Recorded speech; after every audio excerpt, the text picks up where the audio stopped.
الحمد لله الذي هدانا لهذا وما كنا لنهتدي لولا أن هدانا الله، والصلاة والسلام على رسوله محمد وعلى آله وأصحابه ومن والاه.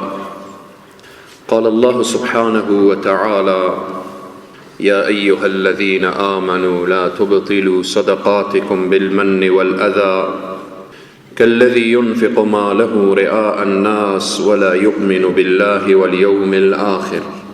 وأيضا قال الله سبحانه وتعالى: والذين ينفقون أموالهم رئاء الناس ولا يؤمنون بالله ولا باليوم الآخر ومن يكن الشيطان له قرينا فساء قرينا.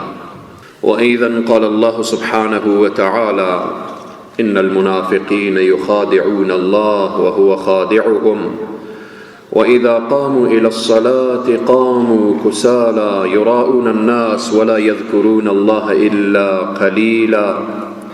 صدق الله العظيم. وعن أبي هريرة رضي الله عنه قال: سمعت رسول الله صلى الله عليه وسلم يقول: قال الله سبحانه وتعالى: أنا أغني الشركاء عن الشرك من عمل عملا أشرك فيه معي غيري تركته وشركه. رواه مسلم، أو كما قال صدق النبي الكريم صلى الله عليه وسلم. خدمت سروران عزیز و بزرگان، موسفیدان، جوانان و نوجوانان عزیز، خواهر و برادر، پیر و جوان، السلام علیکم و رحمت الله و برکاته. الله سبحانه و تعالی طاعات و عبادات همه من و شما را مورد قبول درگاه خیش بگرداند و طاعات و عبادات من و شما را الله خالصانه و مخلصانه داشته باشد. عزیزان و بزرگواران، بحث امروزی ما بیان گناهی هست که بعد از کفر و شرک آمده، گناهی که از خیلی گناهانی که ما فکر میکنیم که گناهان عظیم و بزرگ هست، این گناه عظیمتر و بزرگتر می باشه. یعنی شاید در ذهن ما الان بیایه چگونه گناهی هست که بعد از کفر و شرک، بعد از کفر و بعد از شرک اکبر، این بزرگترین گناه است. از دزدی هم بزرگتر هست، گناهش عظیمتر هست. از سرقت و از زنا و از قمار و از شراب و از خیلی گناهانی که ما فکر میکنیم، این گناه از همه بزرگتر هست. و این گناهیه که شناختن این هم خیلی سخته که انسان بفهمه و بدانه و این گناه چگونه درک بکنه و این گناه از کدام اشخاص بیشتر سر میزنه. شاید این هم تعجب باشه، این گناه بیشتر و بیشترتر از افراد صالح و شایسته، انسانهایی که مصروف عبادتن، انسانهایی که مصروف بالآخره مشغول طاعات و عبادات پروردگار عالم هستند، این گناه از اونها بیشتر سر میزنه. این گناه گناهیه که شناختنش به تعبیر حدیثی که در این رابطه وارد شده یا نقل و قولی که از بزرگان شده اینه که در نیمه شب تاریک باشه، چاه باشه، داخل چاه سنگ سیاه باشه و روی سنگ سیاه یک مورچه راه رفته باشه، نقش پای مورچه معلوم میشه. انسان فکر بکنه، شب تاریک، چاه تاریک، سنگ سیاه و روی سنگ سیاه مورچه راه رفته باشه و بعد بگن که تو در این نیمه شب در داخل چاه تاریک روی سنگ سیاه نقش پای مورچه را تو پیدا کن. این گناه چنین گناهی هست که انسان زود متوجه نمیشه، زود پیدا کردن نمیتوانه. ناگه میبینه که تمام اعمالی که انجام داده، عباداتی که انجام داده، همه اونها هدر رفته و از بین رفته و نابود شده. این کدام گناه است؟ گناه ریا است. ریا در کتاب‌های من و شما وقتی که باب میگذارن در کتب حدیث آمده باب تحریم الریا، بابی که حرمت ریا را بیان میکنه، حرام بودن ریا را بیان میکنه. گفتیم بعد از کفر و شرک اکبر ریا چیه؟ شرک اصغر هست. شرک اصغر. چند آیه از آیات قرآن و چند حدیث از احادیث گوهروار نبی کریم صلی الله علیه و سلم بیان میکنیم و بعدا نمونه های از ریا بیان میشه که چگونه و کدام انسانها اگر متوجه اعمال خود نباشن اونها به دام چی میفتن؟ به دام ریا قرار میگیرن. مسئله ریا، خود ریا به معنای چی؟ از رؤیت، از دیدن، نشان دادن، یا به تعبیر دیگه میشه گفت که بحث تظاهر، خودنمایی و اینکه انسان به ظاهر شکل باشه و به باطن شکل دیگری. مسئله ریا آنقدر خطرناک هست که خیلی از دوستان الله سبحانه و تعالی، خواجه انصار قدس الله سره العزیز، میفرمایند بیزار از آن طاعتم که مرا به عجب آورد. عجب هم یکی از شاخه هایی که برمیگرده به مسئله ریا. عجب و سمع و ریا اینها صفات خبیثه و رذیلیه که از یک خانواده هست. بیزار از آن طاعتم که مرا به عجب آورد، یعنی به خودنمایی، به تظاهر، به تکبر وادار بکنه. میگن از این عبادت من بیزارم، بنده آن معصیتم که مرا به عذر آورد. یعنی از عبادتی که انسان مغرور بشه و تظاهر داشته باشه، اگر یک وقت ندانسته و نفهمیده گناه انجام داده و بعد از گناه توبه کرده، عذر کرده که خدایا نفهمیدم، ندانستم، همان گناه و معصیت از همان ریا و عجب و سمعی که انجام داده خیلی بهتره، چون به عذر آورده. به این عزیزان و بزرگواران، الله سبحانه و تعالی در قرآن مسئله ریا وقتی که مطرح میکنه، در کنار صفات آنهایی که به روز قیامت ایمان ندارن اینها قرار داده، و یا در کنار منافقین صفت منافقین بیان کرده. و الله سبحانه و تعالی در سوره بقره میفرماید یا ایها الذین آمنوا لا تبطلوا صدقاتکم بالمن والاذی.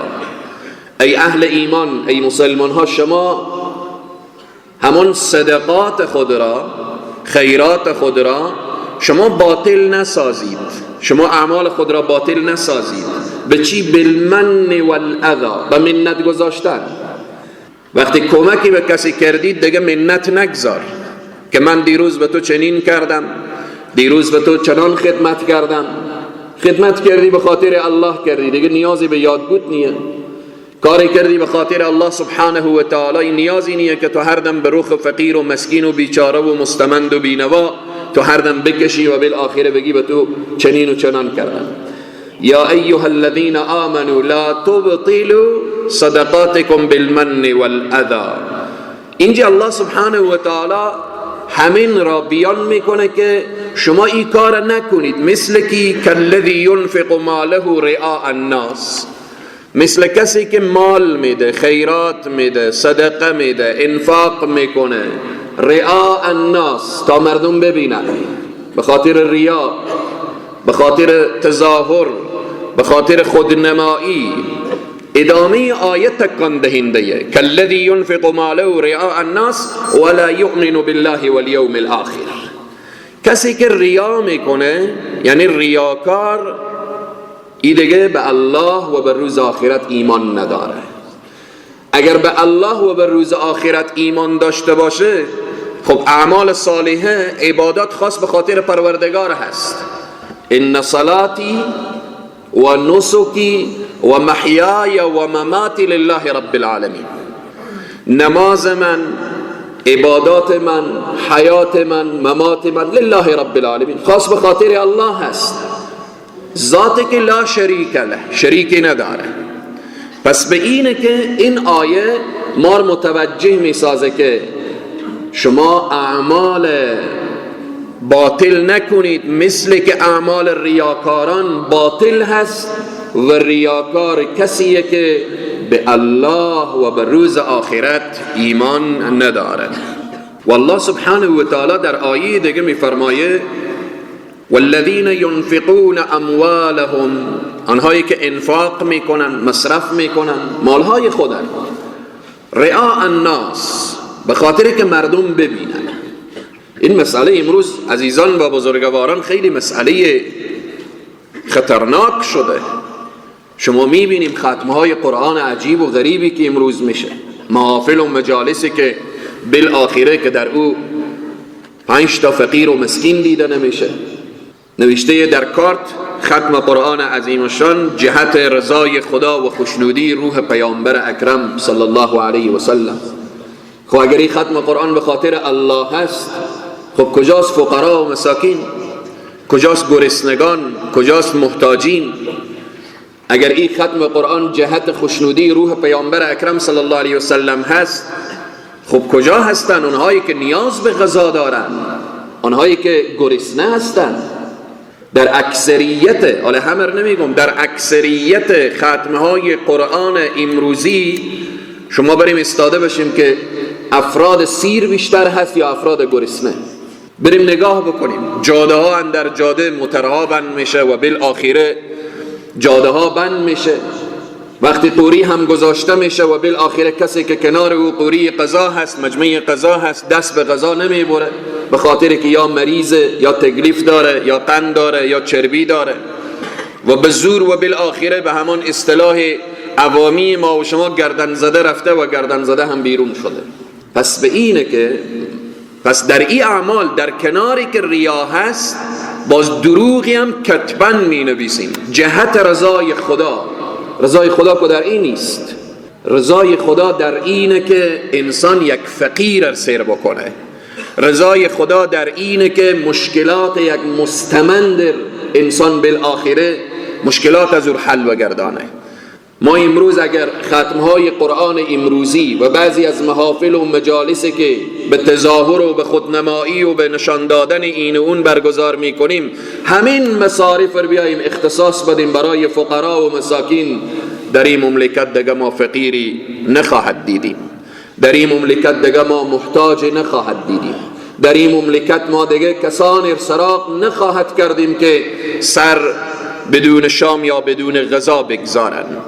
به این عزیزان و بزرگواران الله می فرمایه والذین ينفقون اموالهم، کسانی که انفاق میکنن، مصرف میکنن مالهای خود را به خاطر چی؟ رعاء الناس. و جالبم اینه که وقتی که در کنار اغنیا و بالاخره انسانهایی که سیر هستن و پرهیز هستن، باز به لیست هم همانها گرفته بشه که ما نان اونها را خوردیم. نان امروزی قرض شده، قرض دیگه. نان دادی باید نان بدن، وقتی تو نان دادی باید دیگران نان بدن، دیگران تو را نان دادن، تو به فکر این باشی. دوستان الله در قرآن وقتی که تعریف و توصیفشان میآید انسانهای مؤمن، ما وقتی میگیم دوستان الله ذهن ما فوراً نره خواجه عبدالله انصاری و واعظ کاشفی و فخر رازی و اینها. وقتی میگم دوستان الله یعنی مؤمنین، یعنی اهل ایمان، یعنی مسلمان ها. هر کس که مؤمن مسلمان دوست الله سبحانه و تعالی. الله می فرماید الا ان اولیاء الله لا خوف علیهم ولا هم یحزنون الذين آمنوا وكانوا يتقون. پس مؤمن دوست الله هست. دوست الله وقتی تا آمده شعاری و اینه که لا نريد منكم جزاء ولا شکورا. طعام که میدی دیگه انتظار تشکری هم نداشته باش، انتظار خیربینی هم نداشته باش. میگه کسی از راه تیر میشد، مسکینی نشسته بود، چند تا جوزی داشت، بر دمن از او انداخت.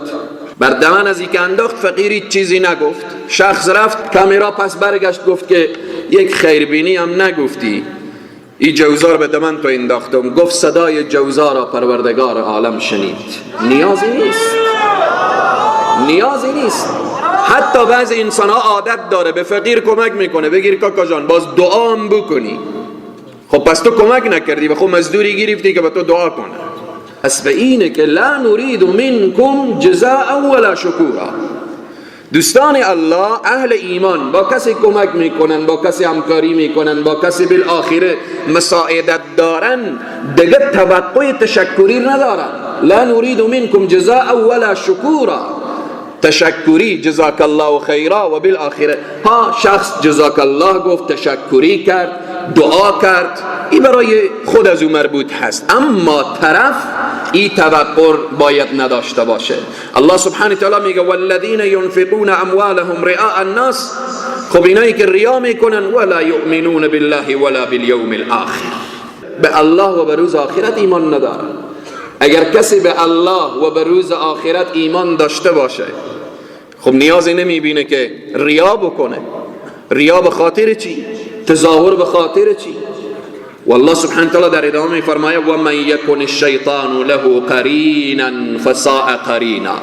این همنشین با کینه، رفیق با کینه، دوست با کینه، با شیطان هست و شیطان هم بد دوستیه، بد رفیقیه، انسان رو به بیراهه میبره، انسان رو از صراط المستقیم دور میسازه. آیه بعدی الله سبحانه و تعالی اشاره میکنه و میفرمایه ان المنافقین یخادعون الله و هو خادعهم. منافقین کسانی هستند که با الله نیرنگ بازی میکنن، فکر میکنن الله را فریب میدن، الله را بازی میدن. الله سبحانه و تعالی صفات منافقین بیان میکنه، میگه و اذا قاموا الى الصلاة قاموا کسالا یراؤون الناس. منافق وقتی به نماز برمیخیزه بسیار به کسلان، تنبل، چون از قلب نیست دیگه، تظاهره برای دیگران نشان بده. یراؤون الناس، این صفت منافق شد. پس مسئله ریا عزیزان و بزرگواران گفتیم چنان مسئله مهمیه که این فاسق انجام نمیده، این گناه فاجر انجام نمیده. فاسق و فاجر و بدبخت و شقی و اینها انسانهایی که میخوان خود خوب جلوه بدن، ظاهر یک چیز باشه باطن یک چیز باشه، ظاهر شخص و باطن شخص. منافق این شکل که الله بیان میکنه و اذا قاموا الى الصلاة قاموا كسالى يراؤون الناس ولا يذكرون الله الا قليلا. الله را یاد نمیکنن مگر اندک. آیه دیگه الله سبحانه و تعالی میفرمایه ولا تكونوا كالذين خرجوا من ديارهم بطرا ورئاء الناس ويصدون عن سبيل الله. شما نباشید مثل کسانی که مردم رو بیرون کردن از شهرشان از روی تکبر، از روی خودخواهی، از روی غرور و رئاء الناس، کارهایی میکردن که ریا بود، نشان دادن به مردم بود، به خاطر که مردم تعریف و توصیف داشته باشن این اعمال اونها و مردم را از راه خدا بند میکردن، اجازه نمیدادن. والله بما یعملون محیط.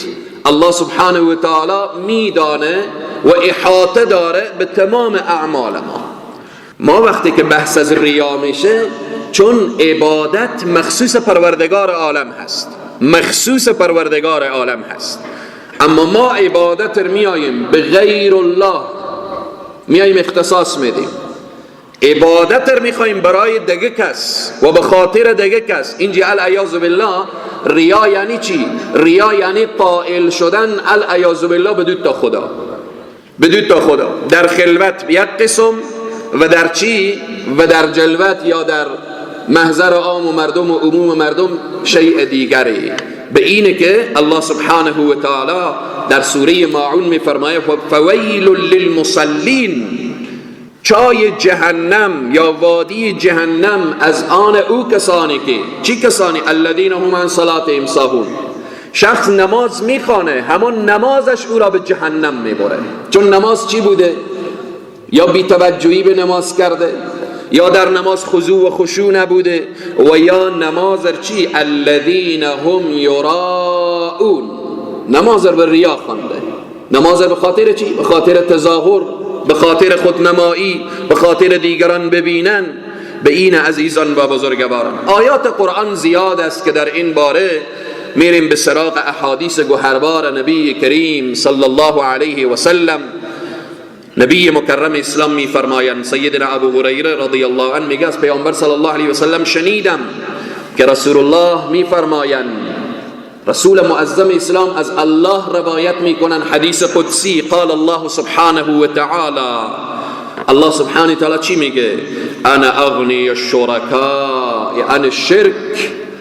الله این صیغه اغنی این افضل و تفضیل هست، میگه من بینیازتر هستم از این که برای من چی چکار بشه؟ شریکی قرار داده بشه. شما ببینیم در بین معاملات دو نفر با هم دیگر معامله داره، تجارت داره، شما نفر صدا میکنیم میگیم بیا تو بالاخره به این مال ما شریک باش و طرفی که با شما شریکه از این قضیه خبر نداشته باشه، بعد از این که خبر بشه چی عکس العمل نشان میده؟ برادر مال از من با تو شریک هستم، تو آوردی کس دیگر همراه من شریک قرار دادی. بنده که بنده هست از این قضیه ناراحت میشه. یک نفر بره بگه من به می خانه تو شریک هستم، به می زمین تو شریک هستم، به می تجارت تو شریک هستم. کسی که هیچ شراکتی نداره، شما بریم به دروازه یک تجارتخانه یک تاجر بگیم برادر به می تجارت تو من شریک هستم، چی عکس العمل نشان میده؟ ذات اقدس الهی لیس کمثله شیء و هو السمیع البصیر، مثل الله سبحانه و تعالی ولله المثل الاعلى. مثال بیان شد به خاطر تفهیم. پروردگار عالم ذاتیه که همه عبادات از آن او هست، نماز، روزه، زکات، حج، هر چی که عبادت از آن الله هست. ما حالی بیاییم کس دیگر شریک بدیم. چرا متکبر جای جهنم؟ فبئس مثوى المتکبرین. چون الله سبحانه و تعالی میگه الکبر یا الکبریاء ردائی، ای پتو مثالیه، ای پتو الله سبحانه و تعالی میگه کبر شایسته من هست و ردای من هست که به اطراف منه.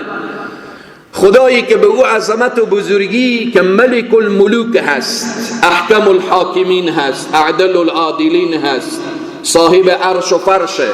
حالا یک بنده ضعیف ناچیزی که از نطفه علقه مدغه به وجود آمده، ای بیای بگم من کبر دارم، کبر کنه، صفت الله بیای در وجود خود قرار بده، الله سبحانه تعالی میگه این انسان بدترین انسان جای جهنمه. عبادتی که خاصه الله هست، این انسان بره برای غیر الله. نماز برای کینه؟ برای الله، تو این برای دیگه کس بخوان. زکات برای کینه؟ برای الله، تو به دیگه کس بدی، به خاطر تظاهر و خودنمایی و اینها. پس به اینه که نبی مکرم اسلام میفرمایند ما از کسی که شرک بکنه، حدیث قدسی رو به ما بیان میکنن که الله میفرماید من بی نیازم، هیچ نیازی ندارم به این انسانی که بیای اعمال صالحه و عبادات برای من و برای غیر من اینها را شریک بده. ادامه حدیث رسول الله صلی الله علیه و سلم که از الله سبحانه و تعالی روایت میکنن، میفرمایند الله سبحانه و تعالی میگه من عمل عملا، کسی که عمل انجام میده، این نماز عملیه، زکات عملیه، حج عملیه، همه اینها اعمال عبادی که گفته شده، من عمل عملا اشرک فیه معی، کسی که شرک بیاره و عمل به همراه من شریک قرار بده، غیر از من، الله سبحانه و تعالی میگه ترکته، من او را ترک میکنم، و شرک از او را میگذارم. یعنی به هر وادی که میخواه بره. نماز رو به من نخواندی، برو بالاخره به همون کسی که خواندی اجر و پاداش خود رو بگیر. زکات رو به خاطر من ندادی، به خاطر دیگران دادی، برو بالاخره همان اجر و ثواب و پاداش خود رو از او بگیر.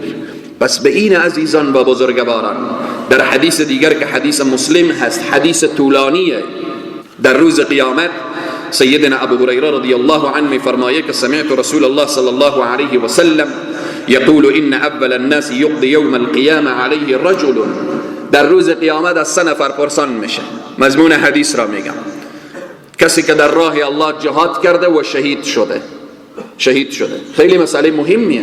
رفته در راه الله جهاد کرده، شهید شده، الله سبحانه و تعالی از او پرسان میکنه. وقتی که آورده میشه فاوتی به فعرفه نعمته فعرفها فقال فما علمت فيها، چرا شهید شدی؟ به خاطر چی شهید شدی؟ چگونه رفتی در جهاد؟ این شخص چی میگه؟ قال قاتلت فيك حتى استشهدت، من رفتم جهاد کردم، جنگ کردم تا اینکه در راه تو شهید شدم. الله سبحانه و تعالی میگه کذبت، دروغ میگی، به این واسطه نرفته بودی.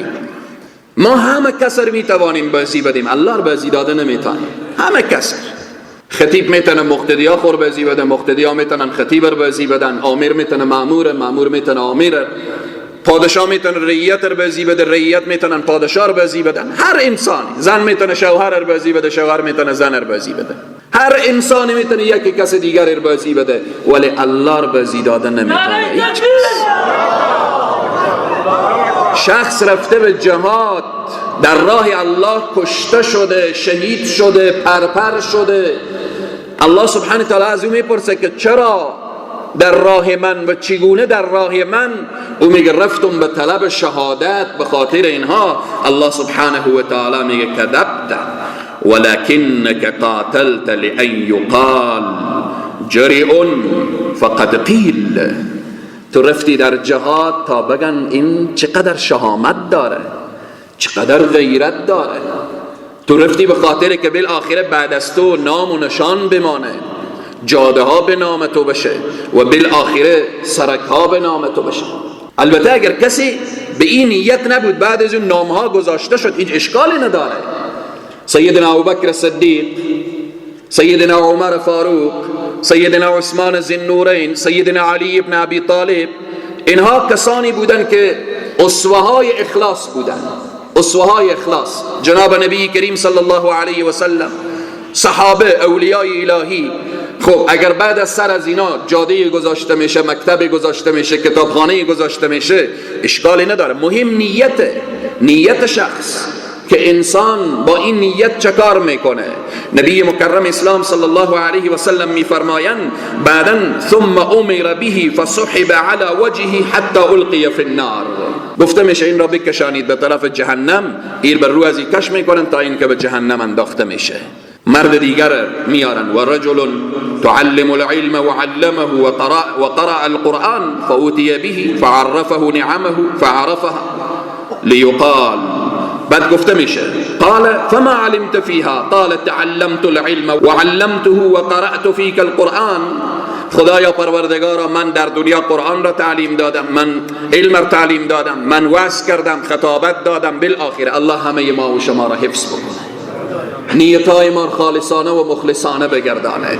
بعد الله سبحانه تعالی به این شخص چی میگه؟ کذبت، دروغ میگی، هدف تو چیز دیگری بود. ولکنک تعلمت لیقال عالم، تا این که مردم بگن خوب عالمیه، تا این که مردم بگن خوب قرآن میخوانه، تا این که مردم بگن تلاوت تو به خاطر من نبوده، علم تو به خاطر من نبوده. اینجا الله سبحانه و تعالی میگه و اعطاه من اصناف المال، ادامه این حدیث. و بعد الله سبحانه و تعالی میگه هو قارئ فقط قیل، آنچه که میخواستی گفته شد. و بعد ثم امر به فسحب على وجهه حتى القی فی النار. این عالم ریاکار، این قاری ریاکار، مثل که قبلا گفتیم کسی که در جهاد میره به خاطر ریا و تظاهر و خودنمایی کشته میشه، ای را هم میگن بکشانیم رو به طرف جهنم. خیلی سخت عزیزان و بزرگواران. و بعداً و سومی نبی مکرم اسلام صلی الله علیه و سلم میفرمایند اینجا شخصی که مال داره، دارایی داره، والرجل وسع الله عليه واعطاه من اصناف المال فاوتي به فعرفه نعمه فعرفها، این را میارن شخص تاجر، مال داره، ثروت داره، دارایی داره، در دنیا ختم قرآن کرده، در دنیا خیرات داده، در دنیا بالاخره، اما به تظاهر، به ریا، نه به خاطر الله سبحانه و تعالی. قال فما علمت عملت فيها، چه کار کردی؟ عمل تو چی بوده، چگونه؟ و بعد میفرمایه یا الله من اینها را خاص به خاطر تو کردم. ما ترکت من سبیل تحب ان ينفق فيها الا انفقت فيها لك. خدایا هیچ کاری نکردم جز به خاطر تو. به کارتا نوشته کردم جهت رضای تو، خوشنودی روی حبیب تو. الله سبحانه تعالی میگه کذبت، دروغ گفتی. اگر خیرات تو به خاطر الله می بود، 10 تا فقیرم می بود، 10 تا مسکین و بینوا هم می بود. اگر خیرات تو به خاطر من می بود، در اونجا فقرا و مستضعفین و بینوایان و بیچارگان و اینها هم می بودن. به اینه که الله سبحانه و تعالی دستور میده، میگه که ولکنک فعلت لیقال هو جواد. تو این کار کردی به خاطر که تو رو بگن این سخاوتمندیه، این سخیه، این خوب نان میده، بالآخره تا بین جامعه معروف و مشهور بشی. و بعد فقط قیل، آنچه که میخواستی گفته شد. ثم امر به فسحب على وجهه ثم القی فی النار. رواه مسلم. دستور داده میشه که ای را به جهنم بکشن بر رو از او. یعنی چی؟ یعنی پاها از زیر بگیرید، بر روی این را کش کرده به داخل جهنم بندازید. به خاطر چی؟ به خاطر که به ریا بود. کسی که جهادش به ریا باشه، شهادتش به ریا باشه، کسی که علمش دعوتش ریا باشه، کسی که بالآخره انفاقش خیرات دادنش ریا باشه، ثمره و نتیجه این میشه که الله سبحانه تعالی میگه ثم القی فی النار. این را بکشانید و بندازید به جهنم. الله همه من و شما را حفظ بفرماید. به این عزیزان و بزرگواران ما چند نمونه به طور خلاصه و فشرده ارتباط به نمونه های ریا و ریاکاری در ابتدا اشاره کردیم. ریا آنقدر سخته، آنقدر قلب انسان را میلرزانه که گفتیم که در اقوالی که آمده در نیمه شب تاریک داخل چاه سنگ سیاه باشه، بر روی سنگ سیاه مورچه راه رفته باشه، کسی میتونه نقش پای مورچه پیدا کنه؟ وقتی نمیتوانه، ریا همین هست، همینه. هر لحظه ما باید به الله سبحانه و تعالی پناه بجوییم. پناه شیطان تمام مبارزی و بر همینه که انسان از راه عبادت، از راه تظاهر، از راه خودنمایی در اینه. به همینه که علما میفرمایند شیطان هر کس به مو اندازه خودیانه. این شیاطینی که در وجود هر کدام انسان ها قرار داره اینا یکسان نیست. شیطانی که به جان عوام میره شیطان عوامه، شیطانی که به جان ملا میره ملا هست. ملای هر کدام به نوعی، به نوبهی، هر کدام. برای تاجر به شکلی او راهنمایی میکنه، به عوام به شکل راهنمایی میکنه و بالآخره به تعبیر همون کتاب هر کسر به موسوی و بلا بقلیو میکنه. انه لکم عدو مبین گفته شده، دشمن واضح و آشکارا هست. دوستان الله سبحانه و تعالی که میلرزیدن به خاطر چی؟ به خاطر چی؟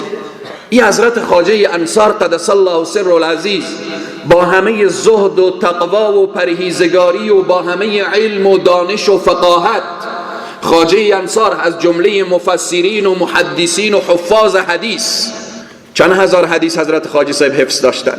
خواجه انصار 300,000 حدیث، سلک حدیث حفظ داشتن. 300,000. قرآن عظیمشان 6600 و چند آیه هست. شمال حساب بکنیم 300,000 حدیث با همه تقوا، خدا ترسی، للهیت، دستان خود را بلند می کنند که بار الهی اگر یک بار بگویید بنده من از عرش بگذرد خنده.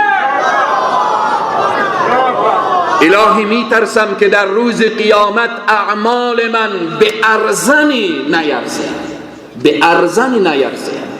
به این عزیزان و بزرگواران ما باید خیلی متوجه اعمال خود، متوجه کردار خود، متوجه اقوال خود باشیم که نشه که خدای نخواسته داستان مولانای روم هست که کسی گندمها را ذخیره میکرد در گدام، از عقب گدام موشها بیرون میکردن و میبردن. بعد از چند وقتی گدام را باز کرد با بسیار خوشحالی که چقدر گندم داره، نگاه کرد داخل گدامش هیچ چیزی نیست. این نماز ما، روزه ما، زکات ما، حج ما، دعوت ما، تبلیغ ما، همه اینها نشه در روز قیامت که نگاه کنیم العیاذ بالله هباء منثورا، هیچ چیزی به دست ما نیست. کجاست طاعت و عبادات ما؟ کجاست این همه تعلیف و تصنیف و تبلیغ و همه اینها را شما به خاطر الله انجام نداده بودید. شیطان همه را از بین برده، همه باطل شده. به این عزیزان و بزرگواران چند نمونه به طور خلاصه و فشرده اشاره می کنم. انما الاعمال بالنیات، تمام اعمال ما به نیت مربوطه. به نیت خیلی مهمه. نیت هم چیزی نیست که ما بفهمم و شما بفهمیم. نیت بین بنده و بین الله سبحانه و تعالی هست. یک نفر سر یتیم دست میکشه، الله سبحانه و تعالی به هر اندازه‌ای که مو از زیر دست از تیر میشه اجر و ثواب میده. یک نفر یک سلی به روی یتیم میزنه، به هر دو الله اجر و ثواب میده. او کسی که یک سلی به روی یتیم میزنه در ظاهرا خیلی بد کاری کرده، اما نیت اینه که یتیم تربیه درستی بکنه، الله برای پاداش میده. او که سر یتیم دست میکشه الله پاداش میده. ارتباط به نیت بارها و بارها شاید این مثال رو گفته باشم. مسافر از راه تیر میشه، اسب خود را در جای بسته میکنه، میبینه که هیچ چیزی نیست که اسب خود را به اونجا بسته بکنه. پایین میشه در کنار خیابان یا سرک یک میخ، به اصطلاح من شما میخ طویله، میخ کلان ایر میکوبه که هر کس از این راه تیر شد اسب خود را به همین میخ بسته بکنه. کار خیری کرده، الله برای اجر و پاداش میده. حرکت میکنه میره. لحظه بعد مسافر دیگری میآیه نگاه میکنه، اینجا میخ، شخصی از اینجا تیر میشه و بالاخره پا از این میخوره به این میخ و بالاخره شاید کوری و بالاخره نابینایی یا شخص بالاخره متوجه نشه، این میخر میکنه دور مندازه. به این نیت الله به این اجر و پاداش میده. انما الاعمال بالنیات، این سرلوحه تمام برنامه های ما باشه. والله سبحانه تعالی از ما خواسته وما امروا الا لیعبدوا الله مخلصین له الدین. مخلصین له الدین. در تمام عبادات ما اخلاص مهمه.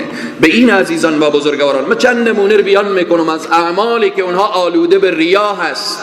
انسان متوجه باشه انجام کارهای خیر، کارهای شایسته به نیتی که مردم تعریف کنن. کار خیر میکنی به خاطر الله و مردم چی ربط و ارتباطی داره؟ انسان باید متوجه باشه. نکته دیگر، مثلا شخص مجانی درس میده، تدریس میکنه، رهبری میکنه و بالاخره مسئولیت اجرا میکنه به خاطر چی؟ فقط و فقط به خاطر که مردم بگن آفرین ازی، آفرین ازی که این کار مجانی می کار انجام میده. به خاطر چی کار کرده؟ به خاطر الله نبوده، به خاطر خوشنودی الله نبوده، به خاطر که مردم تعریف و توصیف داشته باشن و تحسین بکنن. این اعمالی که آلوده به ریا هست عزیزان و بزرگواران. در محافل و مجالس یک شخص شروع میکنه به صحبت کردن، میخواه که به اهل مجلس چکار بکنه؟ علمیت خود را نشان بده، علمیت خود را نشان بده. اگر نیتی و خالصانه و مخلصانه نباشه این اعمال ریا هست. العیاذ بالله، العیاذ بالله. اینجا نشسته هستم به دعوت و به ارشاد و به اینها، حالا شما چی میدانیم از نیت من چی میفهمم از نیت شما؟ الله نجات بده. اینجا بیام شکل بالاخره صحبت داشته باشم که همین مردم که از اینجا بیرون میشن همه بگن که والله خطیب صاحب امروز چی خوب گپ زد. اگر نیت مهمی بود از سر منبر شیشتن خیلی میرفتم به یک جای بالاخره رقص و موسیقی رو تماشا میکردم بیتر بود. او گناه است، معصیت است. این گناهی و عظیمتر و بزرگتره که اینجا ما بشینم دعوت و ارشاد داشته باشم که همین مردم شروع کنم به تعریف و به توصیف. به این عزیزان و بزرگواران از جمله اعمال و نمونهات تلاوت قرآن. شخص تلاوت قرآن داره باشه، می که تلاوت داشته باشم که همه ایران بمونن و تعریف و توصیف داشته باشن، دعوت و سخنرانی داشته باشن و بالاخره هر کاری که مربوط به مسائل مردم بشه. اینا انما الاعمال بالنیات. اگر یک قاری تلاوت زیبایی میکنه که باشه از این تلاوت به مردم لذت ببرن، عاشق قرآن بشن، اجر و ثوابه. اگر یک نفر دعوت داره، سخنرانی داره، باشه مردم هدایت بشن، اجر و ثوابه. انما الاعمال بالنیات هست عزیزان و بزرگواران. این خیلی مسئله مهمیه، چون من و شما گفتیم که ماهای عبادت بیشتر میشه. ان رجب آیسته آیسته رو به چی هست؟ امروز 24 رجبه، تا چشم به هم بزنیم شعبان و چشم به هم بزنیم رمضان و این اعمال ما خدای نخواسته ریا نشه، حبته نشه و ضایع نشه. مثلا مسائل عبادی، روزه، نماز، زکات، حج، صدقه، اینها انما الاعمال بالنیات هست. انما الاعمال بالنیات.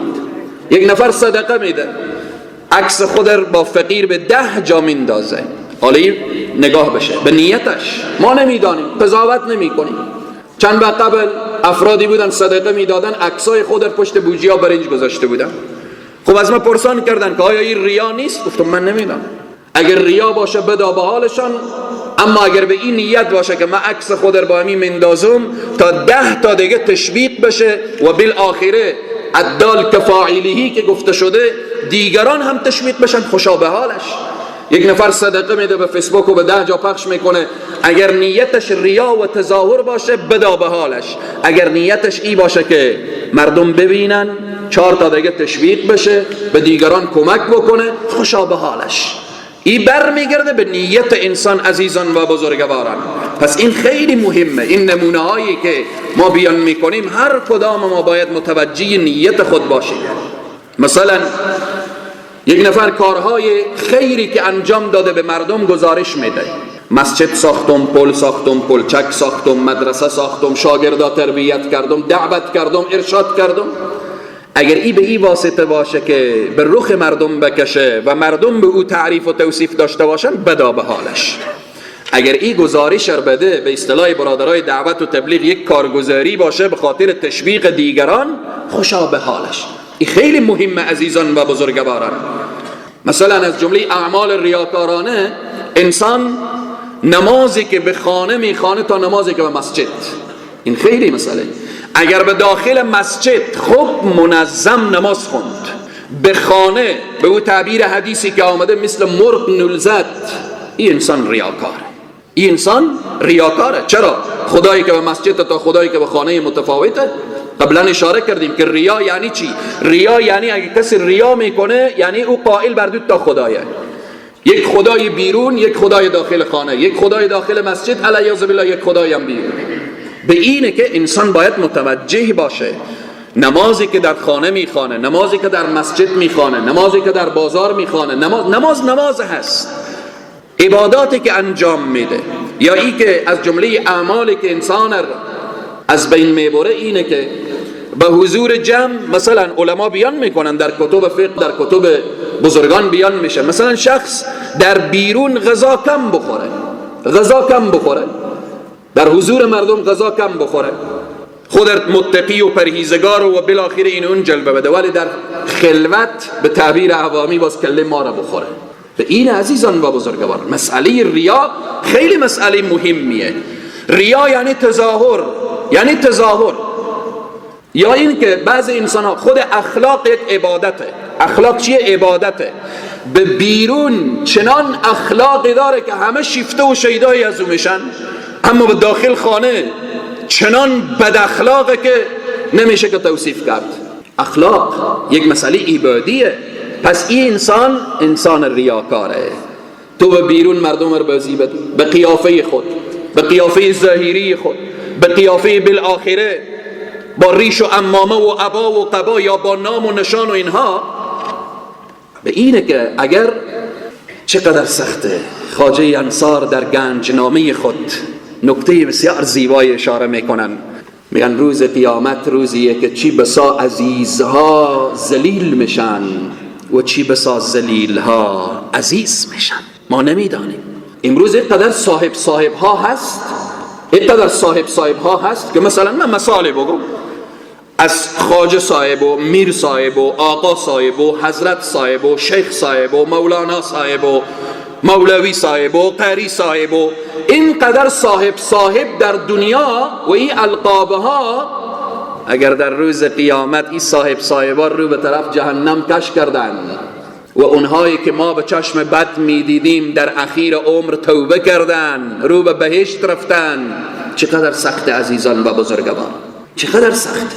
پس به اینه که از جمله اعمال ریاکارانه ما تظاهر نزد مردم یک قسم باشیم، باز به خلوت همون که الله ما رو معاف کنه میگه واعظان جلوه بر محراب و منبر میکنن. الله همه ما رو حفظ بکن. واعظان جلوه بر محراب و منبر میکنن، چون به خلوت میرون کار دیگر میکنن. کار زشت از هر کس زشته، اما از زشتر از کسی که مردم فریب بده، مردم عوام و بالاخره اینو اونوی. چقدر انسان ها به نام حافظ قرآن مردم رو بازی دادن، چقدر انسان ها به نام مولوی و مولانا مردم رو بازی دادن، چقدر انسان ها به نام شیخ الحدیث و فلان و بالاخره صاحبا مردم رو بازی دادن. مردم عوام بیچاره چی خبر داره؟ به خاطر خدا دستار میبوسه، میره دنبال کار خود. اما در روز قیامت خیلی سخت عزیزان و بزرگواران. پس به اینه که ما متوجه اعمال خود باشیم. انما الاعمال بالنیات. شخص میره به جنازه، رسول الله میفرمایند کسی که به جنازه شرکت کنه 1 قیراط، سر قبر بره 2 قیراط. اما نفر کاملا قیراطا رو فراموش کرده، میرم به جنازه به خاطر فلانی تا مر فلانی ببینه. چرا خود را از قیراط محروم میکنی و یه عمل را آلوده میسازی؟ هر کدام اینها عزیزان و بزرگواران، شخص عادت نداره به بعضی عبادات نافله، شب جای دعوتن، عادت نداره نیم شب دیگه ترق و ترم افتوار بزن به لگن بالاخره به اینها برقر گل کن و خاموش کن. دوستا بگن چه کار میکنی؟ ایج ببخشیم شما را بیدار کردم، تهجد میخوانم. به خونه خود نماز فرض نمیخوانه، باز به جایی که رفت تهجد خوان میشه. یا مثلا وقت اشراق، ببخشیم دیگه وقت اشراق شده، نماز صبح نخوانده، میخواد که به حضور مردم اشراق بخوانه. به این قسم این اعمال ریا هست که از اول اشاره کردیم که ریاکار کسیه که ولا یؤمن بالله ولا بالیوم الاخر، ایمان به الله و به روز آخرت نداره. اگر ایمان به الله و به روز آخرت باشه دیگه نیازی نیه که انسان به خلوت یک قسم باشه و بالاخره الله به حال همه ما رحم کنه. میگه صبح بر کف، توبه بر لب، دل پر از شوق گناه، معصیت را خنده می آید به استغفار ما. معصیت را خنده می آید ما وقت استغفار بکنیم. یک برادر چند روز قبل قصه میکرد، گفت که یک شخص معامله‌گریه، گفت به هر کلمه خود به طرف مقابل میگه الله شاهد باشه، الله شاهد باشه. گفت حرام میخوره و میگه الله شاهد باشه. الیاذ بالله، الله چنین استهزاء و مورد تمسخر انسان ها، الیاذ بالله، الله شاهد باشه، نام مبارک الله رو گرفتن. پس به این عزیزان و بزرگواران سخن اخیر من اینه که میگه شیخی به زن فاحشه گفتا مستی، هر لحظه به دام دیگری پابستی.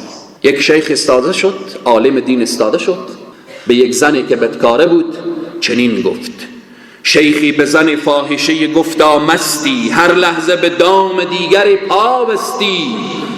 گفت شیخا هر آنچی گویی هستم. بله، هرچی که تو میگی حاله من هستم. آیا تو چنان که مینمایی هستی؟ آنچه که تو میگویی تو هم هستی؟ تو که امر به معروف و نهی از منکر میکنی خودتو واقعا در اون جایگاه هستی؟ خودتو که میخواهی دیگران رو متوجه بسازی آیا خودت هست؟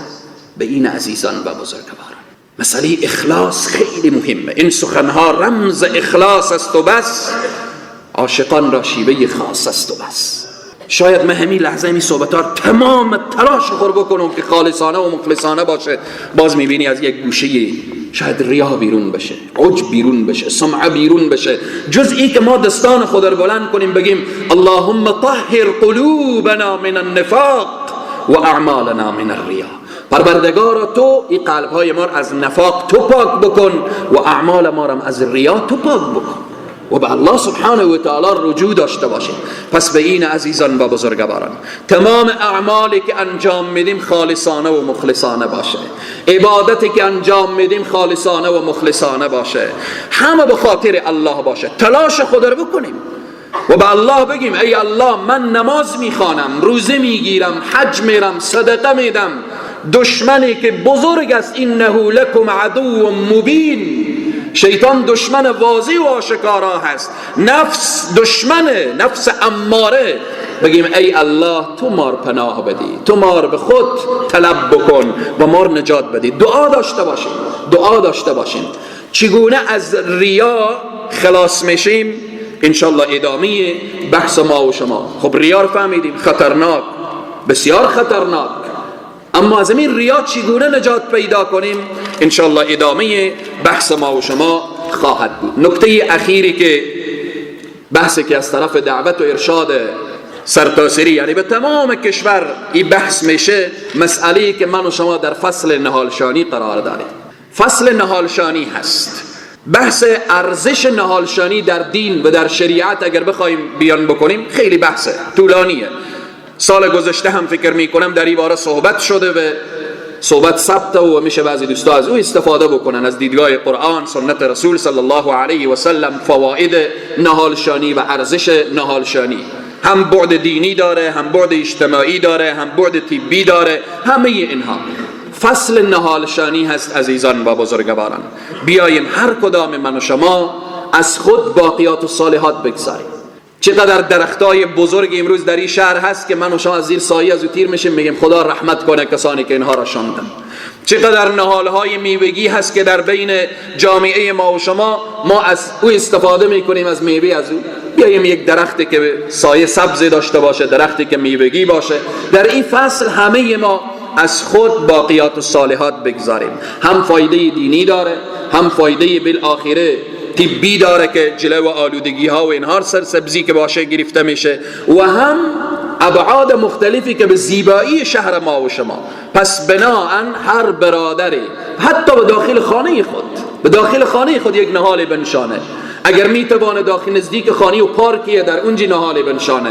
اگر میتوانه و بالآخره در هر جایی که مساعد هست برای از او، تا زمانی که او درخت باشه، او نهال باشه، او سبزی باشه، چون او ذکر الله را میکنه، سبح لله ما فی السماوات و ما فی الارض، برای تو کسی که او را شاندی اجر و ثواب و پاداش هست. الله سبحانه و تعالی به همه ما توفیق بده که هم به آبادی دین خود و هم به آبادی سرزمین خود تلاش ببرزیم. سبحانك اللهم و بحمدك، اشهد ان لا اله الا انت، استغفرك و اتوب الیک، برحمتك یا ارحم.